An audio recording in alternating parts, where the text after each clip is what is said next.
Everyone, welcome to my channel. तो आज मैं आपको स्कैल्प की एनाटॉमी कराऊंगी। सॉफ्ट टिश्यू जो कि कवर किसको करता है, क्रेनियल बोल्ट, वो स्कैल्प बनाता है। देखो एंटीरियरली स्कैल्प क्या हो जाएगा, एंटीरियरली मैं एक्सटेंट की बात करूँ स्कैल्प की, तो एंटीरियरली क्या हो जाएगा, सुपराऑर्बिटल मार्जिन हो जाएगा, ठीक है। और posteriorly external occipital artery, superior नक्कल लाइन्स हो जाएगा। और साइड पे आपको पता है ना, ईयर वाले हम साइड पे होंगे तो सुपीरियर टेम्पोरल लाइंस आ जाएंगी। ये हमारा 5 लेयर से बनता है। ये देखो SCALP, इस वर्ड से ही हमें 5 लेयर डिराइव कर लेंगे। S से स्किन, C से कनेक्टिव टिश्यू, तो सुपरफिशियल फेशिया आ जाएगा, ठीक है। A से क्या आ जाएगा बेटा, एपोन्यूरोसिस आ जाएगा, तो गेलिया एपोन्यूरोटिका बोल लो या एपोन्यूरोसिस बोल लो, या फिर आप इसको क्या बोल लो, डीप फेशिया बोल लो, ठीक है। और L से क्या आ जाएगा, लूज एरियोलर टिश्यू आ जाएगा। और P से क्या आ जाएगा, पेरिक्रेनियम आ जाएगा। मतलब स्कैल्प जो होता है वो नाम से ही पूरा का पूरा बन रहा है, ठीक है। इसकी 5 लेयर्स। अब हम बात करते हैं कि करके स्किन की। सबसे पहले स्किन कैसा होगा, थिक होगा, हेरी होगा। इसके पास यहाँ पे स्वीट लिखा हुआ है जिसकी स्पेलिंग गलत है, स्वेट आएगा, ठीक है। स्वेट और सेबेशियस ग्लैंड्स प्रेजेंट होंगे हमारे पास स्किन पे। स्किन थिक होगा, हेरी होगा, स्वेट में सेबेशियस ग्लैंड्स प्रेजेंट होंगे। फिर हम बात करते हैं नेक्स्ट किसकी, सुपरफिशियल फेशिया की।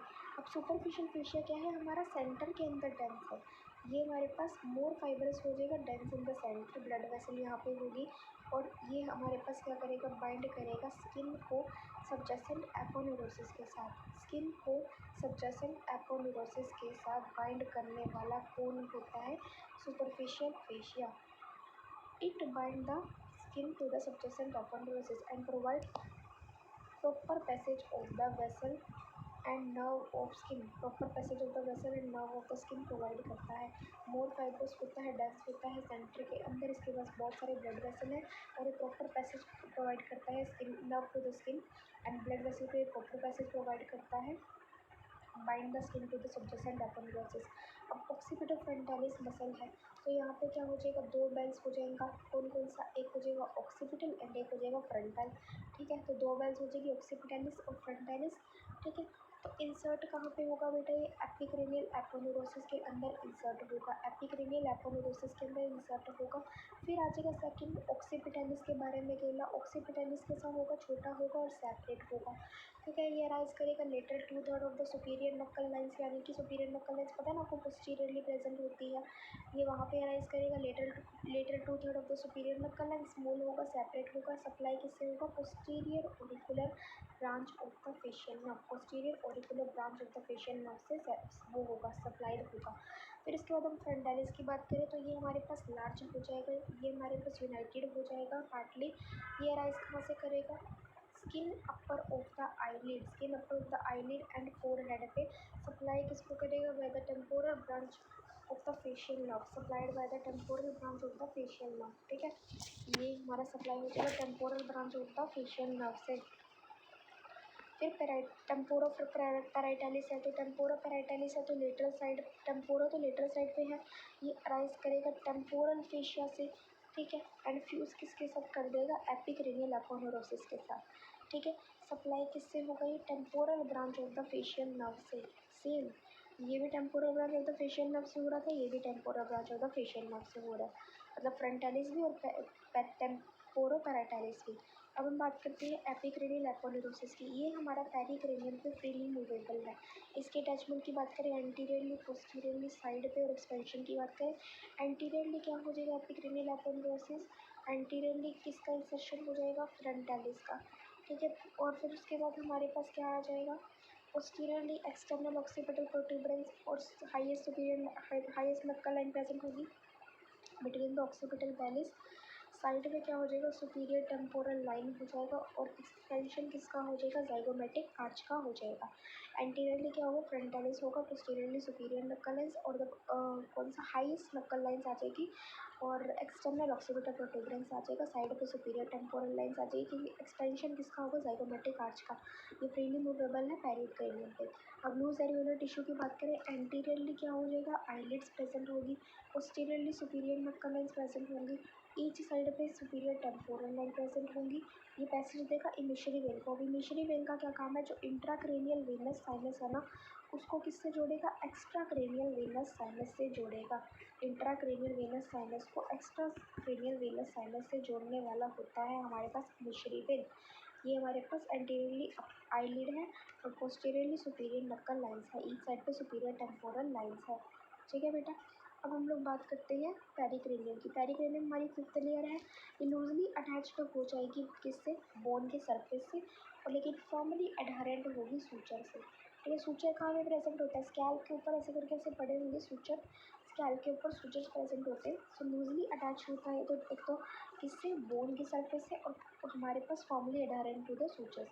अब आर्टेरियल सप्लाई की बात करें, सो फ्रंट में मेरे पास सुप्राट्रोक्लियर सुप्रा ऑर्बिटल आर्टरी होंगी। ठीक है। सुप्राट्रोक्लियर और सुप्रा ऑर्बिटल होंगी। सुप्राट्रोक्लियर इंटरनल कैरोटिड आर्टरी की ब्रांच है and supra orbital external carotid artery की ब्रांच है। Supratrochlear is the branch of the internal carotid artery and supra orbital is the branch of the external carotid artery. अब हम बात करते हैं supratrochlear और सुप्रा ऑर्बिटल वेन्स की। तो वेनिक स्ट्रेच की बात करते हैं तो सुप्राट्रोक्लियर सुप्रा ऑर्बिटल वेन दोनों जुड़ के क्या बना देंगी, एंगुलर वेन। एंगुलर वेन जो कि ड्रेन किस में हो जाएगा, ड्रेन हो जाएगा हमारा फेशियल वेन में। फेशियल वेन में क्या हो जाएगा, ड्रेन हो जाएगा। तो सुप्राट्रोक्लियर सुप्रा ऑर्बिटल दोनों जोड़ करके एंगुलर वेन बनाए तो ड्रेन हो गया फेशियल वेन के अंदर। अब हम बात करते हैं किसकी, सुपरफिशियल टेम्पोरल वेन की। ये मैक्सिलरी वेन को ज्वाइन करेगा, पहली बात तो फ्रंट ऑफ ट्रैगस के अंदर डिसेंड करेगा और ये हमारे पास पैरोटिड ग्लैंड में एंटर करेगा। ठीक है। फिर ज्वाइन कर लेगा मैक्सिलरी वेन को, रेट्रोमैंडिबुलर वेन फॉर्म कर देगा, रेट्रोमैंडिबुलर वेन फॉर्म कर देगा। ठीक है। सुप्राट्रोक्लियर सुप्रा ऑर्बिटल वेन दोनों जुड़ के आपस में क्या बना रही है, एंगुलर वेन, जो कि ड्रेन हो रही है फेशियल वेन में। सुपरफिशियल टेम्पोरल वेन क्या कर रही है, फ्रंट ऑफ द ट्रैगस के अंदर डिसेंड कर रही है ताकि वो एंटर कर जाए पैरोटिड ग्लैंड में, और ये मैक्सिलरी वेन को जोड़ करके रेट्रोमैंडिबुलर वेन बना रही है। Terminated anterior and posterior division यहाँ पे टर्मिनेटेड होगी, एंटीरियर और पोस्टीरियर डिवीजन। अब हम बात करते हैं किसकी, पोस्टीरियर ऑरिकुलर वेन की। ये डिसेंड करता है बिहाइंड ऑरिकल। पोस्टीरियर ऑरिकल मतलब बिहाइंड ऑरिकल ड्रेन कर रहा है। ये कहाँ पे करेगा, बिहाइंड ऑरिकल करेगा। पोस्टीरियर ऑरिकल है तो ये हमारे पास क्या कर रहा है, बिहाइंड ऑरिकल डिसेंड कर रहा है, ये यूनाइट कर रहा है posterior division of the retromandibular vein. यानी कि जो रेट्रोमैंडिबुलर वेन बनी थी उसकी पोस्टीरियर डिवीजन के साथ यूनाइट कर लेगा और एक्सटर्नल जुगुलर वेन बना देगा, एक्सटर्नल जुगुलर वेन बना देगा। समझ में आ गया आपको कि पोस्टीरियर ऑरिकुलर वेन क्या करेगी, ये मेरे पास बिहाइंड द ऑरिकल होगी, posterior division of the retromandibular vein के साथ यूनाइट करके एक्सटर्नल जुगुलर वेन बना देगी। अब उसके बाद मैं बात करती हूँ ऑक्सीपिटल वेन की। तो ऑक्सीपिटल वेन जो होगा वो टर्मिनेट करता है सब ऑक्सीपिटल वेनस प्लेक्सस में। ऑक्सीपिटल वेन है तो सब ऑक्सीपिटल वेनस प्लेक्सस के अंदर टर्मिनेट करेगा, सब ऑक्सीपिटल वेनस प्लेक्सस में। स्कैल्प की जो वेन होगी वो कम्युनिकेट करती है इंट्राक्रेनियल ड्यूरल वेनस साइनस से। स्कैल्प की वेन कम्युनिकेट करेगी इंट्राक्रेनियल ड्यूरल वेनस साइनस से थ्रू इमिशरी वेन। ठीक है। अब इमिशरी वेन क्या होता है, जो आउटसाइड ऑफ द स्कल को इंट्राक्रेनियल वेन से क्या कर रहा है, outside the cranium with intracranial when passing through foramen in cranium, उसको क्या कर रहा है, कनेक्ट कर रहा है। अब हम बात करते हैं किसकी, एक होती है पैराइटल इमिशरी वेन, एक होती है मेस्टोइड इमिशरी वेन। पैराइटल इमिशरी वेन के अंदर पैराइटल फोरामेन है, मेस्टोइड इमिशरी वेन में मेस्टोइड फोरामेन है। ये कनेक्ट कर रहा है सुपीरियर सैजिटल साइनस को और मेस्टोइड वाला सिग्मोइड साइनस को कनेक्ट कर रहा है। ठीक है। पैराइटल इमिशरी वेन है तो सुपीरियर सैजिटल साइनस को और पैराइटल फोरामेन, ये हमारा मेस्टोइड प्रोसेस में सिग्मोइड साइनस आ जाएगा और कौन से वाला, मेस्टोइड फोरामेन आ जाएगा। अब हम बात करते हैं लिम्फेटिक ड्रेनेज की। अब anterior part of the scalp के अंदर प्री ऑरिकुलर या फिर कौन सी वाली है, सुपरफिशियल पैरोटिड है। ठीक है। लेकिन जो हमारे पास स्कैल्प की पोस्टीरियर पार्ट है वहाँ पे पोस्टीरियर ऑरिकुलर है या मेस्टोइड और ऑक्सीपिटल लिम्फ नोड है। ठीक है। तो लिम्फ नोड यही है हमारे पास, ये हमारे पास प्री ऑरिकुलर में ट्रेन कर रहा है, ये सुपरफिशियल जो हमारे पास पैराटिड है। ठीक है। और ये पोस्टीरियर पार्ट हमारे पास ड्रेन कर रहा है पोस्टीरियर ऑरिकुलर में और मेस्टोइड है यहाँ पे। ठीक है। और ऑक्सीपिटल लिम्फ नोड हमारे पास पोस्टीरियर वाले में प्रेजेंट है। अब हम बात करते हैं, मतलब posterior part of the scalp में प्रेजेंट है ऑक्सीपिटल लिम्फ नोड। अब हम बात करते हैं नर्व सप्लाई की। तो 10 नर्व से बेटा सप्लाई होता है फ्रंट ऑफ द ऑरिकल में और बिहाइंड ऑरिकल में। फ्रंट ऑफ द ऑरिकल में 5 नर्व है और बिहाइंड में 5 है। 4 सेंसरी है और एक रूट है, 2 मोटर है दोनों में। अब 4 सेंसरी कौन कौन सी हो गई? फ्रंट में सुप्रा ऑर्बिटल, सुप्रा ट्रोपियल, ज़ाइगोमैटिक, ठीक है, ज़ाइगोमैटिक और temporal, temporal branch of the facial nerve, auricular temporal nerve, ठीक है। हमारे पास जो temporal branch of the facial nerve है वो मोटर है, बाकी सारी चारों की चारों सेंसरी है।